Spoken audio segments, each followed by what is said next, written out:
I like to at least prove to people that it's not just me making stuff up. This is I got a Black's Law 5th edition in front of me, page 167, under Born Alive. I'm not going to read the whole thing, but I'm going to read something that will actually prove that the product, the stuff that came out after baby Curtis, is the problem. It's the problem that Mandel House spoke of.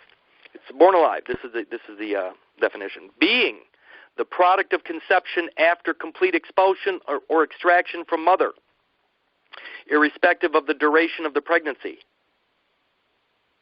which breeds or shows any other evidence of life, such as beating of the heart, pulsation in the umbilical cord, or definite movement of voluntary muscles, whether or not the umbilical cord has been cut or the placenta is attached. But here's the key line. It says, each product of such birth is considered live-born and fully recognized as a human person. A human person. So everything that came out of mother, besides me, is a human person. So the waste material legally is a human person. Now tell me that it doesn't fit perfectly into the biological property, the registration of biological property. By the way, there can be no paper on me. There can be no paper on Curtis because that would be a document of slavery. The birth record is not on me. It's an event. It's a record of an event, not a thing. Remember, this whole talk about what I'm going to talk about tonight is the principle of the thing. What I'm describing right now is the thing. The thing. Remember, names are for things. I'm describing the thing, and it's the biological thing. Now ask yourself this. Did that material that came out of mother after me, is it possible, was it even capable of self-sustaining life? Did it have a heart, lungs, brain? Did it breathe? Did it do anything? No, it absolutely did not.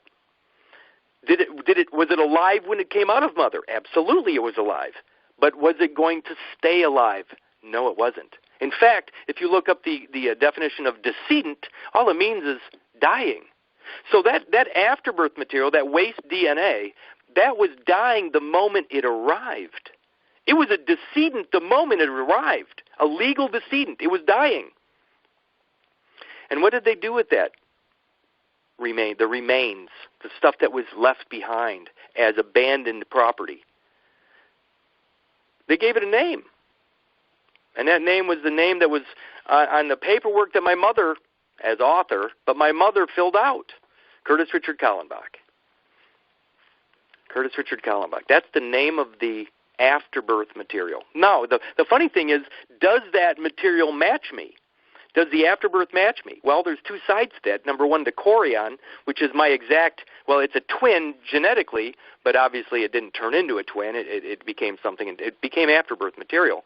But that's the fetal afterbirth, which is called the chorion. That does match me genetically.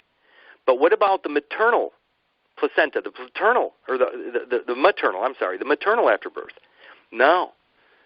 That is pure product of mom, and that does not have any biological father at all. So, depending on what they do with that genetic material, Curtis Richard Kallenbach, I've been told this, by the way, is female, genetically female, which means it's a product of mother alone. A product of mother alone. Think about that. When dad lays with mom, when his sperm fertilizes mom's ovum, that action right there, that fertilization, that zygote that's created, that's the whole thing right there.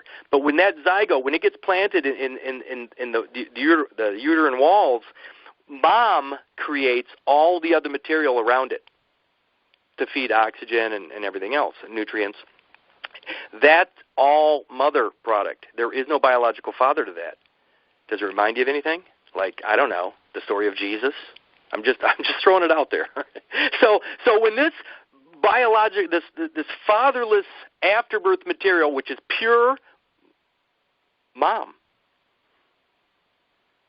think about this, pure mom, no biological father. It's an immaculate conception.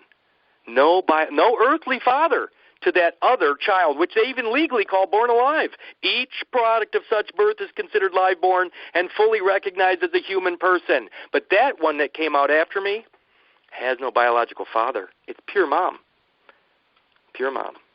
Anyway, what I'm trying to do is I'm pointing out that my mindset, I was no longer stuck in the idea, in the what I've been told or what I've been taught.